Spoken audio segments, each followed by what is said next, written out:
Today I have a 2026 GMC and Toyota for the full-size SUV segment. If you don't know, this is the Yukon Denali. I also have the Sequoia Platinum. Now, we're going to see which SUV is better. I've always said that Toyota could hold their own in the full-size segment, but I got one of the best today, so we'll see if that's the case. I borrowed these SUVs from Carl Malone Toyota here in Draper, Utah. Jerry Seiner GMC is in South Jordan. They're really right next to each other, just on the opposite side. So if you would like to purchase one of these SUVs, be sure to text the person down below. Let's go ahead and check out the window stickers and see where the pricing is. So which SUV has the lowest starting price for these trims?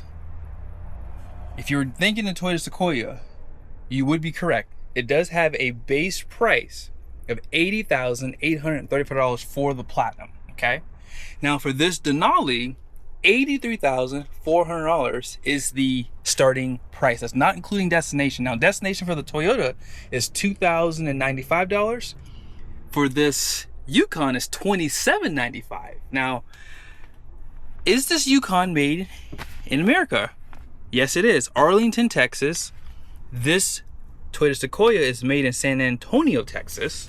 So $700 difference in destination. I'm just saying. Now, as far as the options go with the Toyota Sequoia, you have heads-up display, all-weather liners, roof crossbar, which is for the roof racks, multimedia screen protector, ball mount for the hitch, and then TRD cast aluminum running boards. All of that, including destination, is $85,630. Hopefully you guys can see that price there. $85,630. For the Yukon, the only package I'm going to include is just the Sun and PowerStep package for $3,245, because these other packages, this is just a 22-inch black wheel for $2,695. Also, you have the illumination package. Again, I'm not going to include these for the price, but I will include the paint, destination, and everything. In total is $93,980 for this one. For fuel economy, this has a 6.2 liter for the Yukon. You have 18 and 14, 16 combined. For the Toyota, hybrid comes standard, so 22 and 19, 20 combined. When you consider the base price of these SUVs, including destination, the Sequoia costs $3,265 less, okay? Now, as I mentioned, I'm going to take off those two packages on the Yukon, the illumination package and the wheel package. I also took off the block heater because it's not really relevant in this test too. So that price would be $89,935, okay? Now, if you consider that MSRP minus the Toyota Sequoia, you have a price difference of $4,305. Now that's pretty much apples to apples, because remember, the Sequoia does have that option for the heads up. Heads up does come standard for this Yukon, so that's why I did not take that off of the package price. But regardless of it, that is a big number, especially when you see what both of these SUVs have. It's very, very close. Now, here's what I'll tell you. If I had to pick an SUV on styling alone, I love what GMC has done with the Yukon. They have done a phenomenal job breaking away this SUV from the trucks. Toyota has still continued to be cheap in regards to that, because all they're doing is they're using the Tundra as the parts bin truck to build the Sequoia. Back in the day, GM did the same thing, but today they don't do that. So now they're spending the extra money on the exterior styling. So I'm willing to give a little bit of grace to GMC for that. However, there ain't nothing wrong with the front end of this Toyota Sequoia. It has a really rugged look, and I think if you're a guy or a female, this goes both ways. And I think the GMC Yukon's the same too. Now on the front end, front parking sensors, that comes standard on both of these SUVs. Also, you do get the premium lighting standard. They both have the camera system, so you have 360 standard. Also active grille shutter, so aerodynamics and heating is gonna be better. Adaptive cruise control.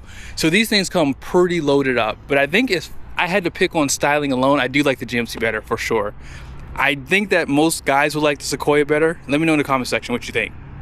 Let's talk about wheels and tires for a second. If you are looking at a Yukon Denali, it does come standard with 20-inch wheels. But one thing I like about GMC is you have an option for 20s, 22s like this, or even 24-inch wheels for this SUV. And they have some really nice designs for sure. Also, with the GMC, you do have this parking sensor off to the side that will protect you pulling into the garage. So if you have those really tight garages, that is a nice advantage. Now, on the Toyota, I will say if I had to pick base wheels, I think I'm really digging these wheels for the Sequoia. So both SUVs have 4-piston brakes, which is nice, 6-lug design. The only thing with Toyota, they don't allow you to customize the wheels as much, so you're going to be going aftermarket for the most part. Obviously, they do have a TRD Pro package, things like that, which is a nice advantage, but GM does too. They have the AT4 package, so who knows, maybe if I'm up to it one day, maybe I'll do a comparison. But I think for wheels and tires, GM wins for sure.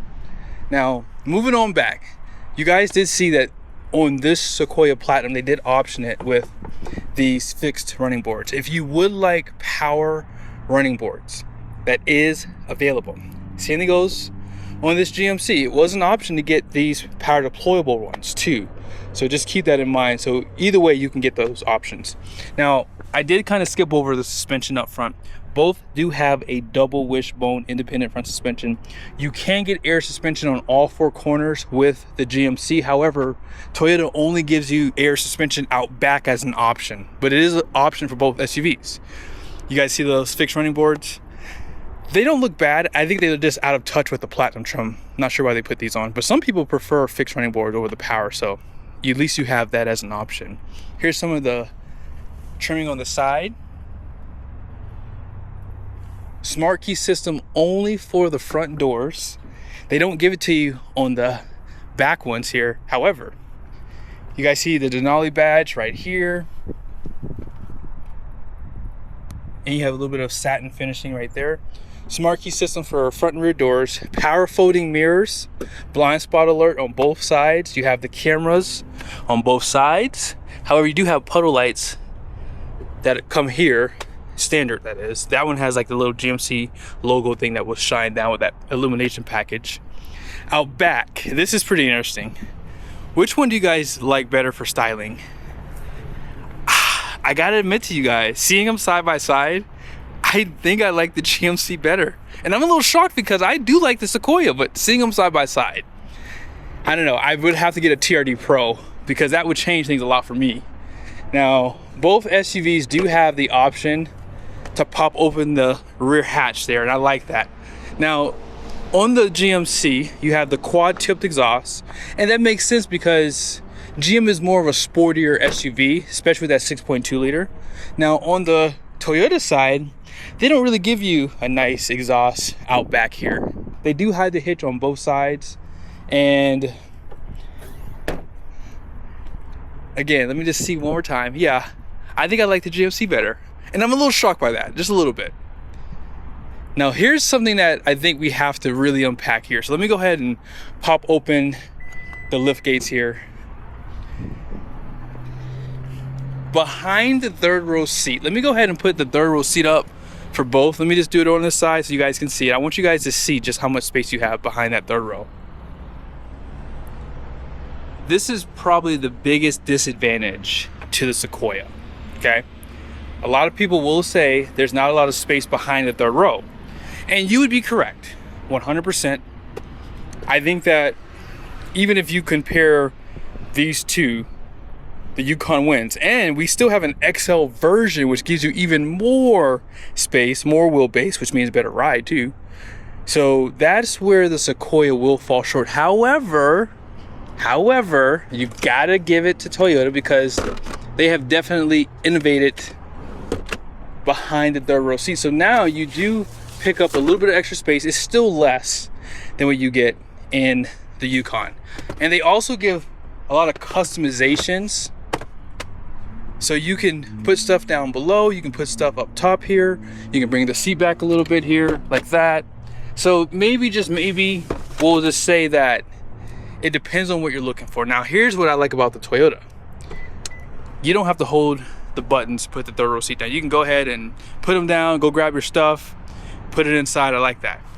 On this side of the house, unfortunately, I don't know why, even with the Escalade, come on, you have to hold the buttons. Now they are pretty fast, I will say, they're pretty quick.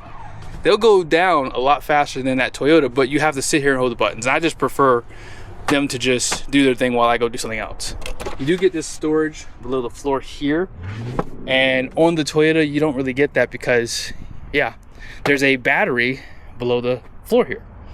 Now 120 volt power plug out back here. GM has the exact same thing, and you can drop the second row with the GMC. You cannot do that with this Toyota. You have to take your lazy butt over there and put those seats down yourself. So here's what we're gonna do next. I'm going to jump in the third row and we're going to compare space. So I have this seat all the way back now, just so we're being fair. No perforated leather in the third row seat, FYI. Oh wow, so this floor does sit a little bit lower. You see how high my legs are, right? My knees, where my butt is. See that angle here? That's not good. This seat sits on the floor basically. It is a 60/40 bench. It is power. Also, I love this. You might not think these come in handy, but you can probably tell how much light does actually get reduced back here with having that. Yeah, I would say this back is good for an hour drive for me, but I would not be as comfortable back here. Let's check out that GMC real quickly.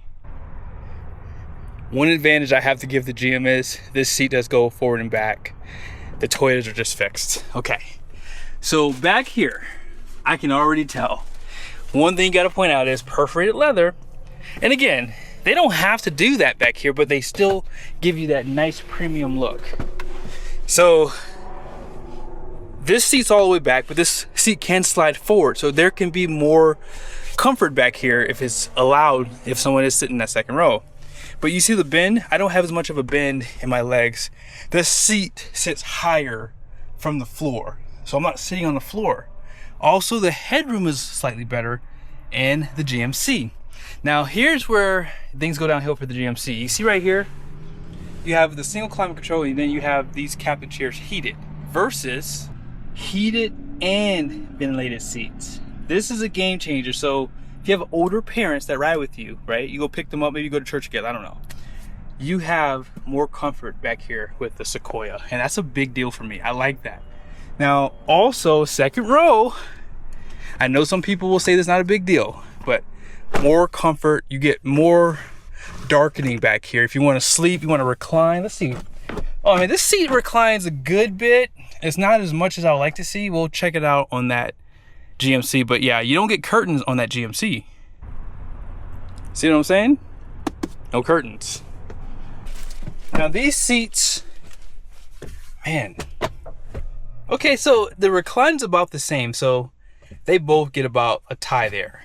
But I will say, and I'm gonna judge it off the front seats because I'm gonna sit on them back to back, and I'll be very observant. I wanna say the seats in that Toyota are a little bit softer. I can already tell that they're a little bit bigger too. Let's go ahead and talk about the powertrains really quickly. This is gonna be easy for me because there's a clear winner here. Now, here's what I'll tell you. You do have more engine options for the GMC. However, they're not good options based off of this. And what I mean by that is Toyota gives you the best of both worlds. If you're after fuel economy, check. If you're after performance, check. If you're after performance, well, you're in luck here. I have the 6.2 liter V8 and that thing is a beast. However, if you're after fuel economy, well, you got to get the diesel. And so if you're after performance with the diesel, then off the line performance is great. But if you're cruising at 60 miles an hour and you need to pass one in a Sequoia, they could be a butt to you because you can't get past them with that Duramax diesel. Now with the 6.2, it might still be hard for you because this thing has 437 horsepower. Holy smokes, versus 420 horsepower. And it doesn't just stop there. You have 583 pound-feet of torque out of this beast versus 460. But it gets worse. You have electric assistance. So off the line performance is going to have that much more power compared to the 6.2. And if you're throwing the 3 liter in the mix, well, is way outgunned because, again, that has 305 horsepower, 495 pound-feet of torque versus, as I said, 437 horsepower, 583 pound-feet of torque. Both SUVs have a 10-speed transmission, so there's no clear winner there. I would just say that if I was a betting man, this is an Eisen. This is a built in-house 10-speed from GM, and you know, we all know where GM is right now with their transmissions. But regardless of it, I think Toyota wins the powertrains because you get the best of both worlds. I'm going to need your guys' help in the comment section for the interior. So here's the GMC Yukon. Remember, this does have a 10-speaker Bose sound system, okay? Love this wood trim, how it goes from light to dark. You have 2 seat memories, auto up and down for the front windows. You only have auto down for the rear. Power folding mirrors. That's going to be on both sides, by the way. And a lot of soft touch too on the door. Now, here's where GM is just going to get their feelings hurt just a little bit. Just hang in there for me. On this one, you do have a 10-way seat, which is nice. So your lumbar does go up and down, in and out, obviously. But let's go ahead and check out that Toyota Sequoia really quickly. I know what some of you guys are thinking. You definitely have more luxury in the GMC Yukon, right? And I agree with you. This is more of a sportier trim level. Now, some people might say in the comment section, I should have got maybe an elevation package, which I would disagree with. The Denali is really the only package I could get to compare with this Platinum because they don't really have a blackout package. I mean, you can do customizations, but Toyota gives you this, and they still have the capstone, which would really effectively compete with the Denali Ultimate, right? Now, with that being said, auto up and down for the front and rear windows. You just had the auto down for that GMC. Power folding mirrors, just like that one. Seat memories, just like the GMC. However, holy smokes, this one has 14-way seats, and it has a thigh support. You guys see that, right? Now, it doesn't just stop there. You have massage function, top and bottom. Doesn't just stop there. Look at the size of these daggone lazy boy seats in this Toyota. Huge seats. I mean, you can tell even at the top here how wide it is. Heated and ventilated, and as I said, massage function. Now let's go ahead and check out the seats on that GMC really quickly. Do you guys see it?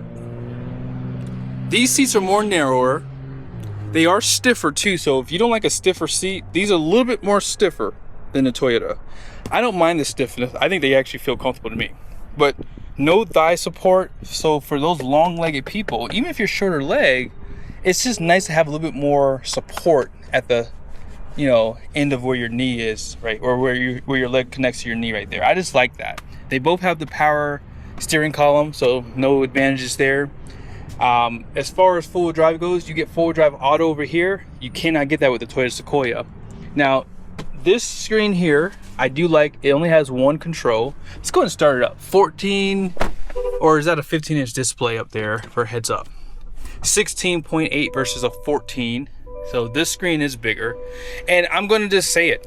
If you're after overall intuitiveness, this is way better than Toyota's. Toyota is so far behind on this screen, it's not even funny. A little bit of storage at the top there, and as I said, you only have this button to control this screen, so it's just easy. Toyota's screen on this side is a little bit more cumbersome in my mind. I will admit, if you're not used to Toyotas, if you're going from this to that, it's going to take some learning. Over here, it's just easy, just one button. And I'm telling you, when you're going to do your shopping, that's a big deal when you have a bunch of other controls for the screen here. Now, on this side here, you can move things around, right? Now, I will say on the Toyota side, you do have more hard buttons for the climate control. Wireless chargers down below here. You have these cup holders. Now, you do have a cover for these too, and I like that. I like seeing covers.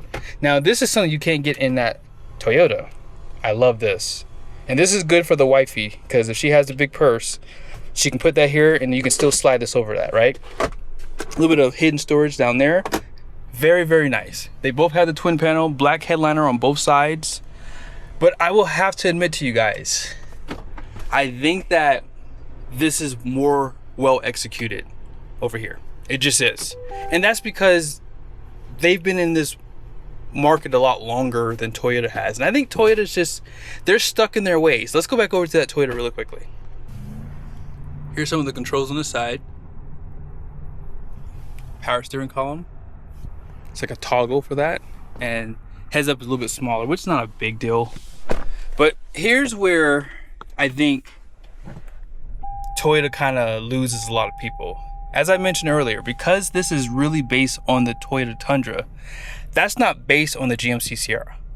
Like, there's so many different features on that. Honestly, you wouldn't be able to tell anything was switched over to this from the GMC Sierra. I mean, some buttons and knobs are, but that is well executed for an SUV. This is where Toyota's like, man, we want to perform and we want to compete in this market, but we have to do it more on a budget. And you can see that here. This is more industrial, as I would call it, right? It just works because this is a truck. This is 100% a truck, and it's a good and bad thing depending on how you look at it. I think that if you're in the market for the large SUV, Toyota is a really good contender, because some people who buy this will probably even never open the doors on that. So they don't know the differences. So they like this. And this is really nice. This has that 4K camera for this guy here. That is an option on that side, but it's not on that. You have to get another package. You got to spend a lot more money. And I think that you do yourself an injustice. If you do have a Toyota dealer next to you and you just want that, you have to give this a shot as well, because this thing has a lot of nice features that you can't even get in that GMC Yukon. But as I mentioned, this is probably the biggest setback, I would say, is this screen here. This is just not airtight, and they need more time, I think, to really see what they do over here and why it works so much better, right? Now, one thing I will tell you is, as I said, you don't get the massage function with that regular Denali. You would have to go to a Denali Ultimate, right? Or a AT4 Ultimate package too. But yes, this is definitely nice. These seats are definitely more comfortable. I would say that for value, I think that they both do a pretty okay job of holding their value. This might be a little bit better because there's a lot less of these out there. But I don't know. I think that if you're in the market, I think that GMC Yukon is the build. But if you love Toyota and you more after like that more exclusive SUV, the Toyota Sequoia wins, because there's so many Yukons on the road today, so many. And if you want something a little bit more exclusive, this definitely fits the bill for most people. As far as the numbers on the door go, this is for the Toyota. The axle rating is 4,080 pounds out front. The rear is 4,410. 7,595 pound gross vehicle weight rating. And then payload is 1,290 pounds minus the 42 pounds, so 1,248. For the GM Yukon, it's going to be a little higher on this side. So you'll see right here, the axle rating is 3,700. The rear is 4,300. The reason why the Toyota is a little bit better is because of the hybrid system, so the number's a little bit higher. But the gross vehicle weight rating is 7,600 pounds, 22 by 9 wide wheels, and you guys see right here, 1,532 pounds of payload, okay? 36 PSI, and I think the Toyota's the same. But you see right here, 7,500 pound conventional towing on this side, and that Toyota Sequoia is advertised to be able to tow 9,500 pounds. Now remember, if you add full drive and higher trim level, that ain't that. That's probably about what this is once it's all said and done. But I wouldn't tow 9,500 pounds or 8,500 pounds with neither one of these. I would go to get a pickup truck if I need to tow that much. But I hope you guys enjoyed the video. If I had to pick an SUV today, I love the Sequoia. But I have to admit it, I think the Yukon just edged it out a lot more so. I think the third row comfort, the overall interior execution is just a little bit better. But there are a lot of nice features, like the curtains or the shades in the second row and the third row. Also, you have the ventilated seats in the second row for those captain's chairs. And the seat comfort is really something you cannot discount on this SUV.